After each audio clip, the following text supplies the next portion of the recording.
नमस्कार शेतकरी मित्रांनो, रॉयल शेतकरी या यूट्यूब चॅनलमध्ये आपलं सर्वांचं स्वागत. कांदा उत्पादक शेतकऱ्यांसाठी मोठा दिलासा. होय शेतकरी मित्रांनो, या व्हिडिओच्या माध्यमातून जाणून घेऊया कोणत्या बाजार समितीमध्ये ताज्या कांद्याचे भाव वाढलेले आहेत. तत्पूर्वी आपणास विनंती करतो की शेतीविषयक असो किंवा इतर सर्व प्रकारच्या माहितीसाठी आपले यूट्यूब चॅनल नक्की एकदा लाईक करा, शेअर करा, सबस्क्राईब करा. चला तर मग व्हिडिओ पाहूया. देशातील 100 जिल्ह्यांमध्ये 1.7 कोटी शेतकरी आता होणार अधिक सक्षम. धनधान्य कृषी योजनेस केंद्रीय मंत्रिमंडळाची मंजुरी. पंतप्रधान धनधान्य कृषी योजनेस केंद्रीय मंत्रिमंडळाने बुधवारी 6 वर्षासाठी मंजुरी दिली.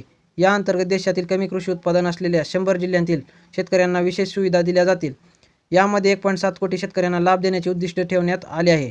या जिल्ह्यांमधील उत्पादन वाढवणे, पीक विविधीकरण, शाश्वत शेती, आधुनिक साठवणूक आणि प्रत्येक शेतकऱ्याला परवडणारे कर्ज देणे हे त्याचे उद्दिष्ट आहे.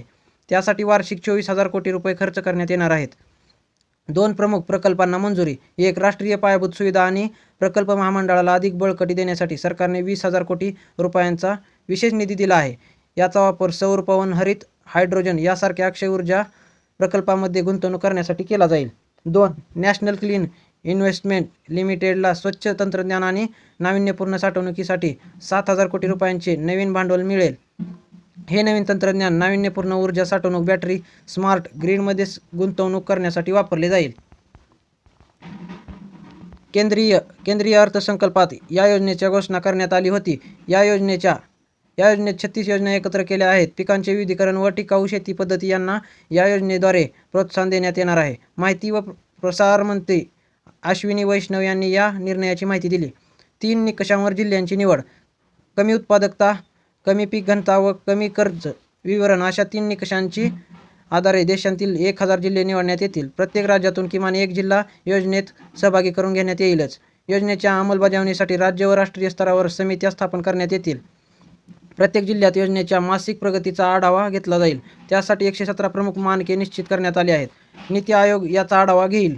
पंचायत पातळीवर पिके साठवली जातील. या योजनेचा उच्च उत्पादन आणि पीक विविधतेवर लक्ष केंद्रित केले जाईल. स्वस्त, दीर्घकालीन आणि अल्पकालीन कर्ज प्रत्येक शेतकऱ्यांपर्यंत पोहोचतील. उत्पादनाच्या साठवणुकीसाठी पंचायत स्तर व ब्लॉक स्तरावर गोदामे, शीतगृहे, मूल्यवर्धन युनिट्स तयार केली जातील. माती जलसंवर्धन, सेंद्रिय शेती आणि जलसंधारणावर विशेष लक्ष केंद्रित केले जाईल. आता पाहूया चालू घडीचे सर्व कांद्याचे भाव. पिंपळगाव वसंत उन्हाळी कांदा 15,200 क्विंटलच्या भावापासून जास्तीत जास्त 2100 दराने जाताना दिसत आहे. त्यानंतर कळवण उन्हाळी कांदा 6,700 क्विंटलच्या भावापासून जास्तीत जास्त 2275चा दर मिळत आहे.